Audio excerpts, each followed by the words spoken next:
शिवाय। ओम नमः शिवाय। एक बहेलिया की शिव भक्ति की कहानी। एक गांव में हरिया नाम का एक बहेलिया रहता था। वह गांव में जाल बिछाकर चिड़िया, कबूतर, तोता और अन्य पक्षियों को पकड़ता था। फिर उन्हें पिंजरे में बंद करके रख लेता और गांव के बाजार में बेच देता था। हरिया के घर में उसकी पत्नी शोभा भगवान शिव की भक्त थी। वह दिन रात भगवान शिव की पूजा करती थी। शोभा अपने पति के काम से खुश नहीं थी। एक दिन उसने हरिया से कहा, सुनो जी, तुम जिन पक्षियों को पकड़कर बेचते हो, इससे उन्हें कितनी तकलीफ़ होती होगी। उसकी बात सुनकर हरिया हंसने लगा और उसने कहा, तुझे कैसे पता इन्हें तकलीफ़ होती है? इन्हें बाज़ार में बेचने से मुझे अच्छे पैसे मिलते हैं। यह सुनकर शोभा रोने लगी। उसने कहा, आपको शायद यह नहीं पता कि इन भोले बेजुबान पक्षियों की हाय हमें लग रही है। इसी कारण हमारे कोई संतान नहीं है। मैं दिन रात भगवान शिव की पूजा करती हूँ, लेकिन फिर भी हम संतान के सुख से वंचित हैं। तब हरिया ने कहा, मैं यह सब नहीं मानता हूँ। तू भी इस सब के बारे में सोचना छोड़ दे। यह कहकर हरिया पक्षी पकड़ने चल देता है। शाम को हरिया पिंजरे में पक्षियों को लेकर आता है और झोपड़ी में रख देता है। अगले दिन फिर से हरिया पक्षियों को पकड़ने चला जाता है। तभी कोई घर का दरवाज़ा ठकठकाता है। शोभा दरवाज़ा खोलकर देखती है तो उसके सामने एक ब्राह्मण अपनी पत्नी के साथ खड़े थे। शोभा उनसे कहती है, महाराज, आप लोग कौन हैं? तब ब्राह्मण कहता है, बेटी, हम बहुत दूर से कुछ दिन इस गांव के शिव मंदिर में अमर कथा वाचने आए हैं, इसलिए घर घर जाकर उसका निमंत्रण दे रहे हैं। तुम भी कल से अपने परिवार के साथ कथा सुनने आना। यह सुनकर शोभा बहुत खुश हुई। उसने कहा, हे ब्राह्मण देवता, मेरे तो भाग्य खुल गए। ऐसा अवसर तो किस्मत वालों को मिलता है, परंतु आप दोनों की रहने की व्यवस्था कहाँ है? तब ब्राह्मण ने कहा, बेटी, मंदिर के पंडित जी ने हमारा रहने का इंतजाम मंदिर में ही कर दिया है और इस गांव में जो भी हमें सम्मान और प्यार से भोजन कराएंगे, हम भोजन कर लेंगे। यह सुनकर शोभा की आंखों से आंसू बहने लगे। उसने रोते हुए कहा, महाराज, मैं बहुत गरीब हूँ, लेकिन मेरी इच्छा है कि जब तक आप इस गांव में रहें, आप मेरे घर में भोजन करें। परंतु मेरे घर में रूखा सूखा है जो आपको पसंद नहीं आएगा। यह सुनकर ब्राह्मण की पत्नी बोली, बेटी, तुम चिंता मत करो। यदि तुम्हारी इच्छा हमें भोजन कराने की है तो हर दिन हम तुम्हारे घर में ही भोजन करेंगे। तुम्हारे रूखे सूखे एक निवाले से ही हमारी तृप्ति हो जाएगी। यह सुनकर शोभा बहुत खुश हो गई। उसने कहा, मैं आपके लिए भोजन तैयार करती हूँ। तब ब्राह्मण ने कहा, माई तुम भोजन तैयार करो, हम पूरे गांव में निमंत्रण देकर तुम्हारे घर आएंगे।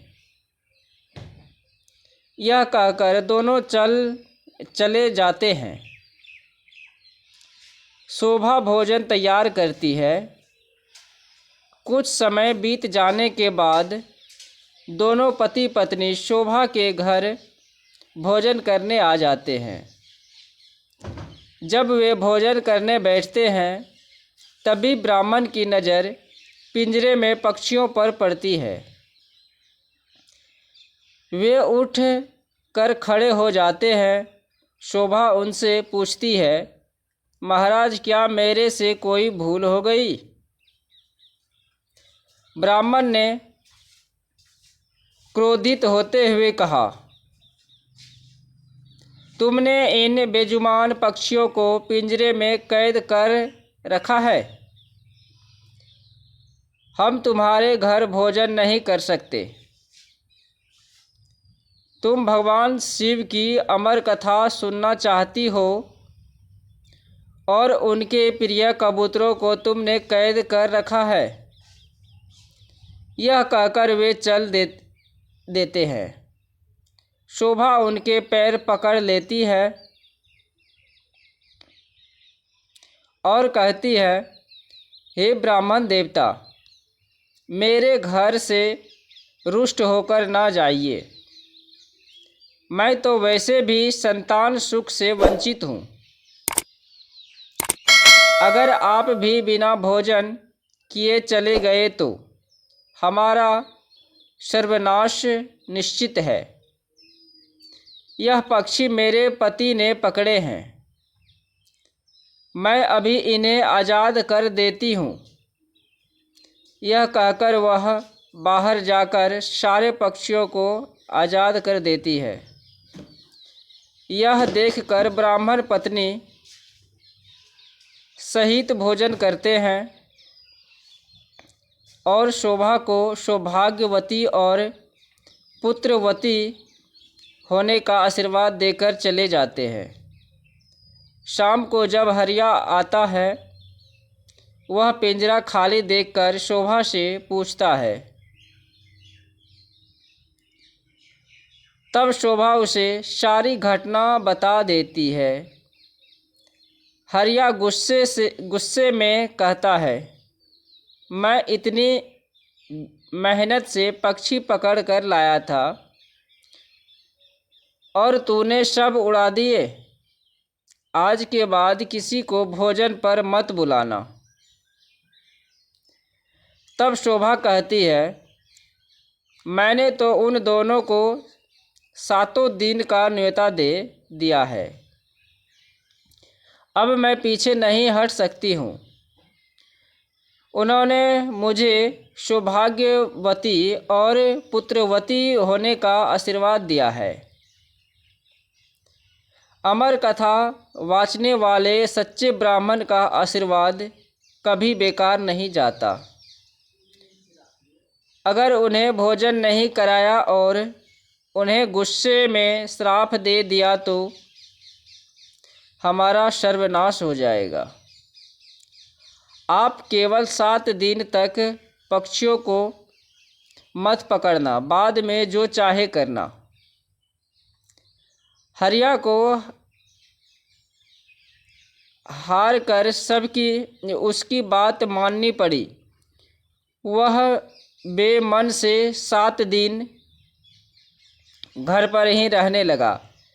हर दिन ब्राह्मण और उनकी पत्नी भोजन करने आते। उनके आने से पहले हरिया घर से चला जाता।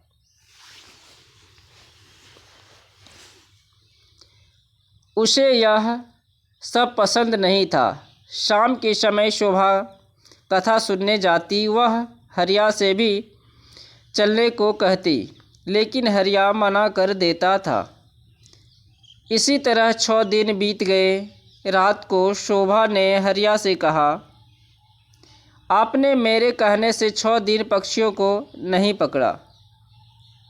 बस आप मेरी एक बात और मान लीजिए।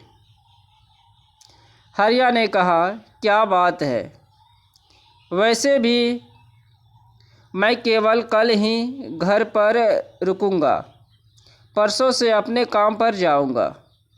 तब शोभा ने कहा, कल अमर कथा समाप्त हो जाएगी। मैं चाहती हूँ आप कल मेरे साथ मंदिर में कथा सुनने चलें और वहाँ से वापस आने के बाद ब्राह्मण और उनकी पत्नी को अंतिम बार भोजन कराकर उनसे आशीर्वाद ले। क्या पता उनके आशीर्वाद से हमें संतान का सुख मिल जाए। हरिया उसकी बात सुनकर अगले दिन कथा सुनने चल देता है। मंदिर में कथा सुनते सुनते हरिया की आँखों से आंसू बहने लगते हैं। शोभा के पूछने पर वह कहता है, भगवान शिव ने जिन कबूतरों को अमरता का आशीर्वाद दिया, मैंने जीवन भर उन्हें बेचकर अपना जीवन नरक बना लिया। कथा समाप्त होने पर वे दोनों घर आ गए। हरिया का मन निर्मल हो गया था। उसने शोभा से कहा, मैं आज से ही यह काम छोड़ दूंगा और मेहनत मजदूरी करूंगा। कुछ देर बाद ब्राह्मण और उनकी पत्नी भोजन करने आए। हरिया ने उनका स्वागत किया, उन्हें भोजन कराया। उसके बाद हरिया ने अपने मन की सारी बात उनके सामने रख दी। तभी ब्राह्मण और उनकी पत्नी भगवान शिव और माँ पार्वती के रूप में प्रकट हो जाते हैं। भगवान शिव कहते हैं, तुम्हारी पत्नी की भक्ति देखकर हम तुम्हें संतान सुख देना चाहते थे, किंतु तुम्हारे पाप के कारण यह संभव नहीं था। इसलिए हमें तुम्हारा मन बदलने के लिए भेष बदलकर यहाँ आना पड़ा। यह सुनकर दोनों पति पत्नी रोने लगते हैं और उनके चरणों गिर जाते हैं। भगवान शिव और माँ पार्वती उन्हें पुत्रवती होने का आशीर्वाद देकर अंतर्ध्यान हो जाते हैं। भगवान के आशीर्वाद से उनके घर एक सुंदर कन्या का जन्म होता है। कन्या के आने के बाद उनके दिन बदल जाते हैं। वे काफ़ी धनवान हो जाते हैं। ओम नमः शिवाय। ओम नमः शिवाय।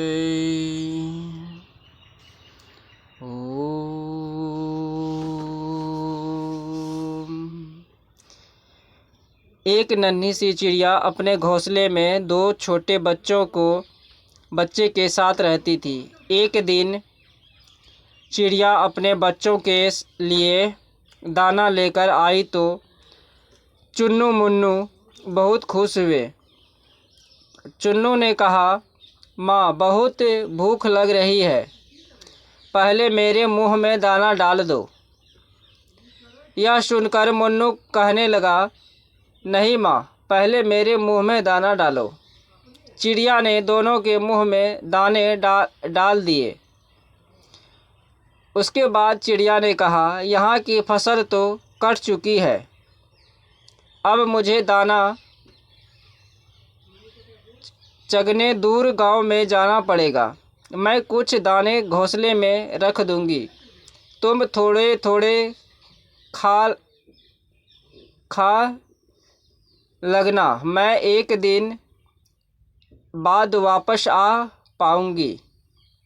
यह सुनकर दोनों बच्चे उदास हो गए, लेकिन खाना भी तो चाहिए था, इसलिए दोनों मान गए। अगले दिन चिड़िया दूसरे गांव पहुंच गई। वह काफ़ी थक गई थी, इसलिए वह एक पेड़ पर बैठकर आराम कर रही थी। तभी एक शिकारी ने उसे पकड़ लिया और पिंजरे में बंद करके अपने घर ले गया। घर में उसने अपनी पत्नी जानकी से कहा, जानकी, आज केवल एक चिड़िया ही हाथ लगी है, तू इसे संभाल कर रख, कल इसे बाजार में बेच देंगे। जानकी को पशु पक्षी का शिकार करना अच्छा नहीं लगता था। रात में जब वह सो रही थी तो उसके कानों में आवाज़ सुनाई दी। वह चिड़िया नारायण नारायण नाम का जाप कर रही थी। जानकी पिंजरे के पास गई। उसने चिड़िया से पूछा तो चिड़िया ने कहा, मेरे 2 छोटे बच्चे हैं जो दूर जंगल में है। मैं तो दाना लेने निकली थी। अगर मैं कल तक नहीं पहुंची तो वे दोनों भूख से मर जाएंगे।